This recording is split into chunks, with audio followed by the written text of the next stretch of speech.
Hello everyone, Miss Carrie here from Miss Carrie's Creations. Today I'm going to show you how to turn a cut file into an embroidery design. Before we create the project, I want to talk to you about the cut files from Hip Kit Club. This month there are some lovely designs that pair beautifully with the November Feeling Jolly kit. If you are a Hip Kit Club subscriber, you receive access to all of these great cut files at no additional cost. For those who are not subscribers, you can now purchase these separately. Today, I'm going to show you how you can use these images with or without a cutting machine. In the description below, I have added a link to the Hip Kit Cut File collection, along with the link to the November kit supplies I'll be using today. On this project, I'm going to be using the ornament tree. This design cuts out the negative portion of the ornaments to create a lovely background. After you have logged into the HipKit site, purchase this design. If you are a member, the total will be $0. Continue through the checkout process. After you've completed the purchase, you'll see the word download. Tap this to download the file to your device. HipKit files are available in SVG, PNG, DXF, and JPEG, which gives you the option to cut them out with a machine or print the design. I'm going to show you how to create this embroidery design using an SVG and a JPEG file. I'm going to start with a tutorial in Cricut Design Space, then I'll show you how to create the template using a printed image. We're going to head into Cricut Design Space first. If you're not using a cutting machine, feel free to skip ahead to the printed portion of the video. I have already uploaded the ornament tree file, and I'm going to grab the design from my Uploads folder and add it to the canvas. I've added a larger red square here to make it easier for you to see what this design looks like. Before I make the changes needed to turn this image into a stitching design, I'm going to resize the cut file to 11 by 11 and change it to white. At this point, the ornament tree is a basic cut, which means that all the pieces are going to cut out from my cardstock. I want this design to draw onto my page so that I can use the drawn images as a template for stitching. This change turns the ornaments and square into drawn lines, so I have to remove that square. Then I can move my tree image over to the red square and make the changes to this so that it is an 11 by 11 white cardstock square. Before you send this to your machine, you need to attach the two together. Here's what the ornament tree looks like drawn on the back of the page. Before I sent this to my machine, I did mirror the design so that it drew the images on the back side of the cardstock. This prevents me from having to cover up those little pen dots with thread. To create my stitching marks, I'm just going to go around all of those little ornament images with a sewing needle. When I flip it over, you will be able to see the marks that I created. This is the front side of the page. All right, now I want to show you how to do the same thing with a JPEG printable image. I am using a Windows device, but if you are familiar with your basic image editing software, you'll be able to repeat these steps. I have already opened that November cut file folder with all of the designs you receive in this collection. I'm going to look for the ornament tree file that is a JPEG file. To open this image, I'm just going to double click on it and it automatically opens my basic image editing app. I need to crop this down a little so that it fits on an 8.5 by 11 page.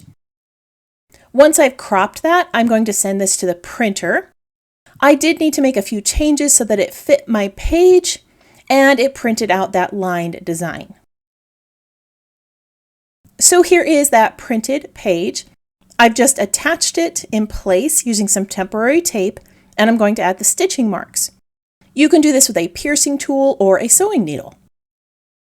All right, there are two ways that you can use your HipKit cutting files to create a stitching template. Let's go ahead and start making the project.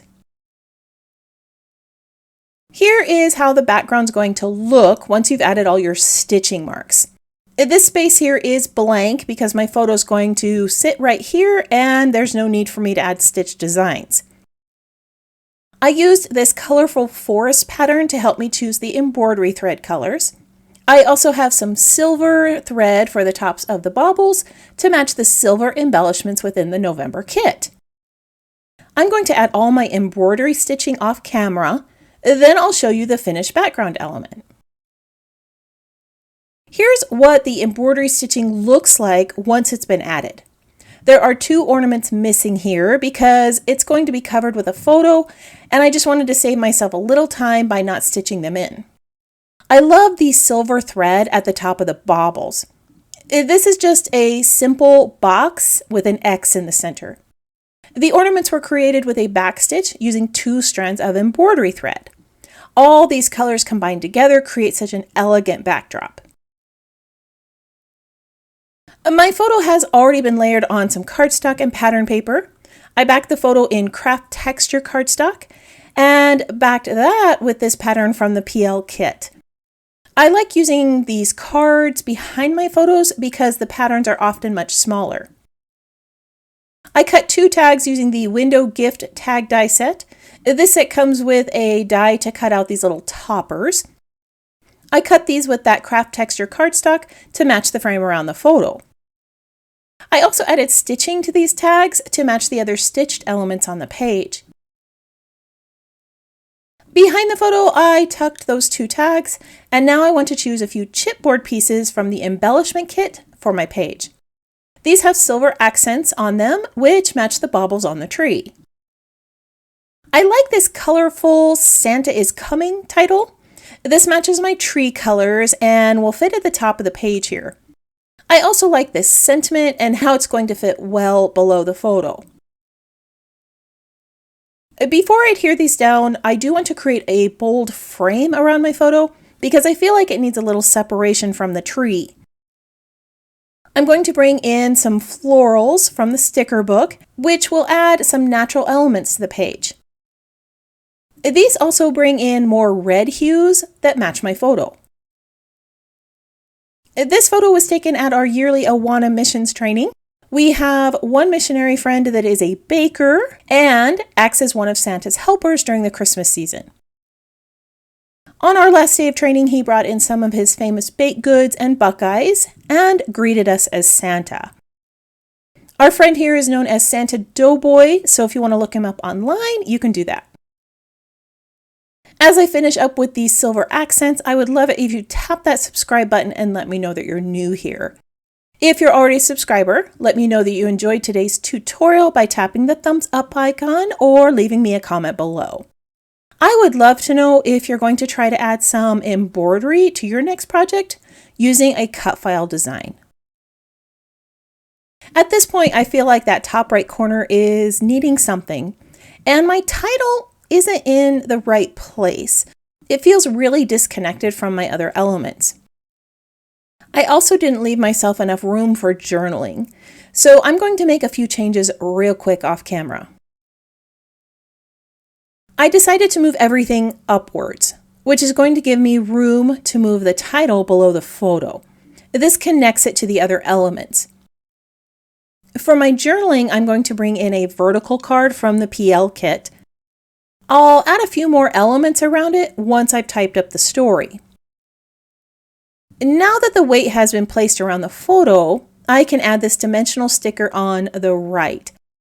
This matches the other florals on the page and creates a nice visual triangle. I'm going to head off camera to type up my journaling and adhere all these pieces in place.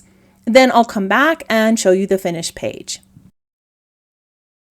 I'm so glad I moved that photo up. The page is balanced, the photo is framed well, I had room for journaling, and the gorgeous tree makes an amazing backdrop. Adding this element up here leads the eye across the page. I added some silver leaves behind this to dress it up, and I brought in a heart that matches the wood button I added.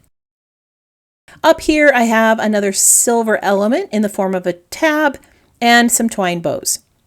Let's take a look at all the awesome details of this layout. Today I shared 2 ways that you can use a HipKit cut file to create an embroidered design for your scrapbook page. This lovely ornament tree is part of the November Hip Kit collection. All the cut file designs coordinate beautifully with that Feeling Jolly kit. If you're a member of the Hip Kit Club, you have access to all the cut files on the Hip Kit site, and you save $5 on your monthly kit. Members also save 15% on coordinating items, and those will ship free with your main kit. So if you want to grab yourself that embellishment kit with silver accents or those sweet tag dies, it's worth becoming a member. If you'd like to learn more, I've added details in the description below. I want to thank you for joining me for another scrapbook project. If you would like to see more of my creations, you can visit my channel or follow Miss Carrie's Creations online. If you have any questions about the project or supplies listed below, feel free to leave me a comment. I hope you have a wonderful week, and I can't wait to see what you create.